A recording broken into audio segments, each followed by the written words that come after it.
everybody, and welcome back to another video. In this video, I'm going to show you guys a game that I played, I want to say maybe just before the summer of 2025. Maybe either May or early June 2025. And I wanted to show you guys this game because this is when I was just like maybe 900,000 rated player over the board. You know what I mean? Just not the greatest player in the world, right? And I want to just kind of share a lesson that I learned with you guys that this game taught me here. And the lesson was, do not trade down to go into an end game unless the end game favors you. This very game is the game that taught me not to trade all the pieces off the board unless the end game favors me. We got into a situation where I wasn't the greatest player in the world, and my opponent, she was rated much higher than me, but apparently she wasn't the greatest player in the world either. She was like a 1400, 1500. As you're going to see in this game, we're just making moves back and forth, neither one of us really knowing what to do. And then I finally just got into a position where I just started letting everything be traded off the board without really knowing or understanding what those trades mean. Trades mean something. It's not just like, okay, you get a rook, I get a rook, I get a queen, you get a queen. That's not what trades mean. Actually, when you're trading off pieces, there's something called the end game. So you don't want to trade them all off if the pawn structure benefits your opponent to beat you in the end game. You don't want to trade them all off if, you know, your opponent is able to get some fork off and win up a pawn. So guys, let's take a look at the game and let's see what I mean. Not the most accurate game of either of our careers, I'm sure. This was played when I first was just getting back into chess, and I just want to show it to you guys because it taught me a very, very valuable lesson. Do not trade off all your pieces into an end game unless the end game favors you. Very, very important, right? So I started with the move d4. We just develop here. You know, you're not going to see the most accurate game, obviously. I drop my bishop back, queen comes there, knight comes in, takes, his knight comes over, takes, his bishop takes. I play the move f3. He backs up, queen comes out to b3, his queen leaves and backs up to c8 there. I castle long, not the best move, right? We got this bishop controlling his diagonal. It's just not a good move. Her king castled as well. I play the move h5, queen comes out. I played a move f5, just not a great move at all. She takes, I take. She puts her bishop there. My rook comes over. This is a move that I have no idea. Like, what was I doing? Oh, okay, I was trying to guard the pawn, I guess. Like, maybe that was the way I thought I should have guarded the pawn. And then my opponent plays this move, queen to d7. You know, I think this is a tactic that I find now, but I didn't find it then. So, you know, guys, it's just, you know, you got to take the punches and you got to learn as you grow. And I've been learning, so this is okay. I totally missed this blunder, right? Queen could just take, you have to take back, and then I get your queen, or you don't take back and I just win a free bishop, right? But that did not happen in the game. Instead, I played the dubious move, bishop to d3, right? Missing the whole free piece there, but that's beside the point. My opponent took, I took, queen moves over, I play that move, he takes, I take, queen comes up, I drop back. And if you guys will look at this game here, this is just for everybody who, you know, maybe don't quite understand what to be playing for when going into end games, or, you know, maybe get to an end game and always feel lost. I thought that this would be a good lesson to show you guys, because you're going to see us just moving back and forth, none of us really knowing what to do. But if we take a look at this position here, right, material wise, it's even. We both have our rooks. We both have a minor piece. We both have a queen.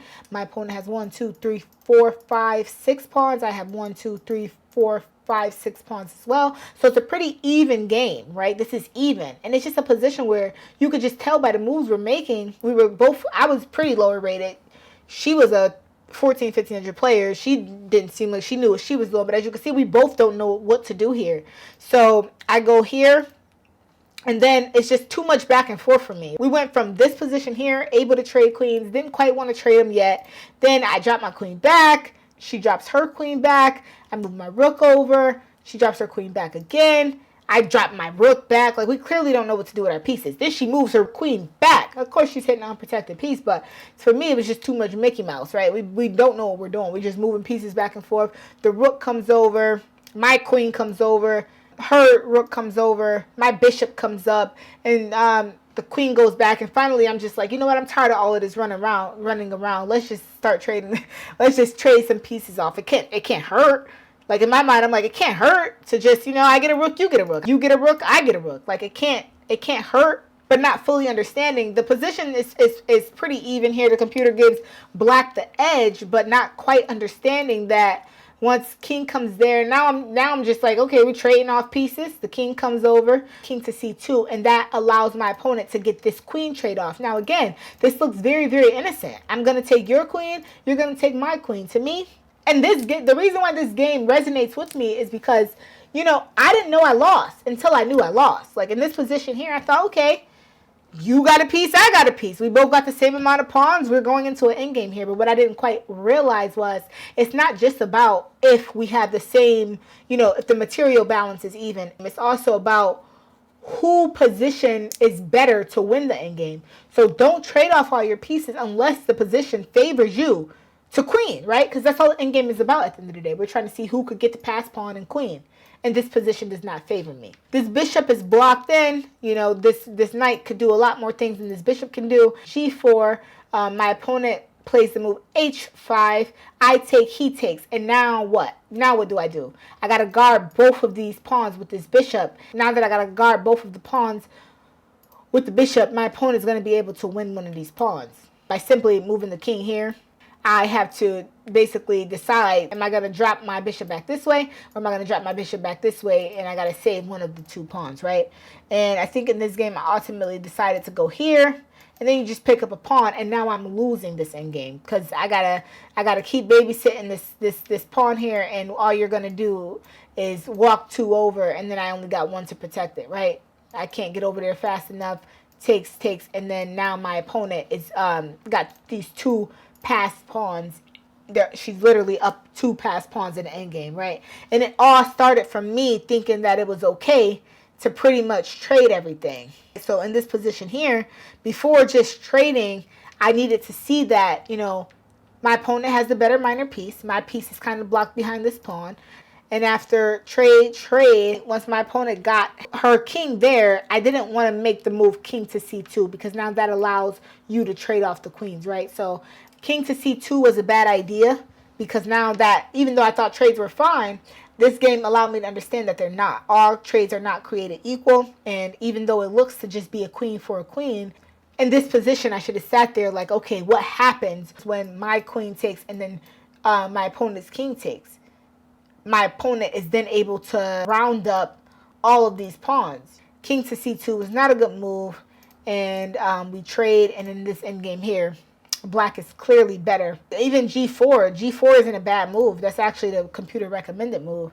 But after h5, g captures h, and I'm just losing, right? In this position here, instead of going king to c2, I have to see that, oh, I don't want to get these queens off the board just yet, because the endgame does not favor me.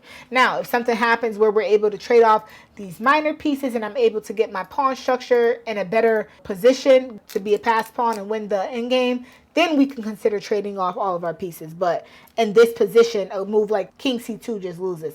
And at that time, I didn't know it was that deep. I didn't really understand that. But yeah, guys, so this game just taught me, don't trade everything off. Don't give your opponent the opportunity to trade everything off if, in fact, the end game does not favor you. Because in this position, I sat at the board like I really thought this was an even game. But it's not. Because after g4, you go there, I take, you take. Now what am I going to do about these pawns, right? I got a pawn hanging here. I'm protecting this pawn here, but I'm overextended. This bishop is overworked. You're going to attack my bishop, and look at the pawn. I got to choose one. Once I drop back, now I lose a pawn.